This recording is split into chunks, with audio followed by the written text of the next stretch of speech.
Sabotage. I'll just share. So I was coaching a guy, and he was talking about this in his own life. And the next day, I sent him a text on where it shows up in my life. So I'll just read the text that I sent to him. So I said, I just caught myself in self-sabotage this afternoon, so I thought I would share. I've been done work since 4, got lots done today. Nicole and the boys came home from hockey and skating at around 4:10, and I greet them. Hockey I can go play at every week, but I always work instead. Kind of bugs me, but apparently not enough.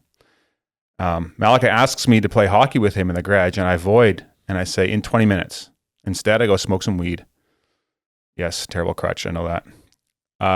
The timer goes at 4:30, and I'm golfing in the backyard. Malika yells at me from inside and says it's time to play hockey, but I avoid going inside. Self-sabotage. Why? I have no idea. I love my kids to death and work really hard at being a good dad, but most times I'd rather work than be with them. I think I might feel more control at work, and at home it's not as much, but I don't really understand. I talk to more guys as well, and talking to you and stuff like that. I think this comes up more often, but it's still, I just thought I would share that text and we can chat about it. What do you think? I can identify with that years ago. I don't really feel like I fall into that as much anymore. I think I catch myself pretty quick, but I could totally, in the past, it was always, that would just spiral into like bad behavior, beating myself up. And I think that, I don't know, my experience has been that, and Bible talks about how like the battles are actually spiritual. And it's like, I feel like the devil, the minute, and that's where secret sin is super dangerous, right? If we have something that we're doing that nobody else knows about, just other than God, just us, he'll use it. He'll beat us up with it. He'll keep us totally impotent, just totally powerless to do anything, right away. The minute we think, oh, we should do this or say this, oh, you can't do that, and he'll just remind us. Yeah. If people really knew who you were, you're a fraud. And so that's where it came up in my life. Like I had that where it would be like, and I would try harder. And I've actually talked to people that have been listening to the show that have been breaking out of that cycle, that have been being fully honest. And it was exactly the same thing with them, where like finally when they were honest, it was like, okay, now they could find some freedom, right? But it's amazing how when we're in that state of kind of secret stuff, and then we just beat the crap out of ourselves, right? So I didn't really see this as secret stuff. This for me was just more that I was avoiding going to play with my kids.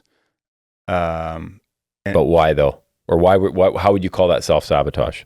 Well, because I don't need to go be working, but I choose just to avoid. Like I'm sabotaging my relationship with my kids, or like I'm not taking the time, the opportunity that I have, and instead I'm going to go work on something or do something that, at that time is not, I don't need to be doing that, but I still go do it anyway. I just avoid or try to escape.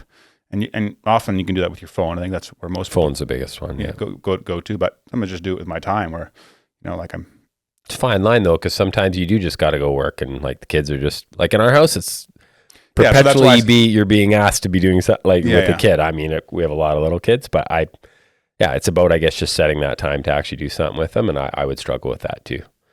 But you would have it that it's 5:30 or 6, whatever, like you've done supper, and you have an opportunity to go show a house, play with the kids. Yeah, like go show the house. Like, what's your temptation? Like, phone would be the biggest distraction.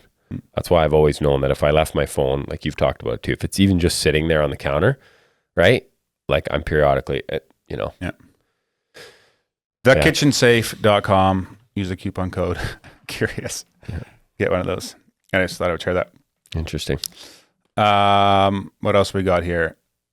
Hey guys, if you enjoyed that episode and were blessed by it, would you be willing to support the show? That would help a lot in creating more content, improving the quality of the content, putting the production value, getting more guests on, and me being able to spend more time and energy towards it. So if you're interested in doing that, you can click up here and it'll take you to a support page. But you can also subscribe to the podcast by clicking over here and doing that. Thanks again for listening, and I'll catch you on the next one.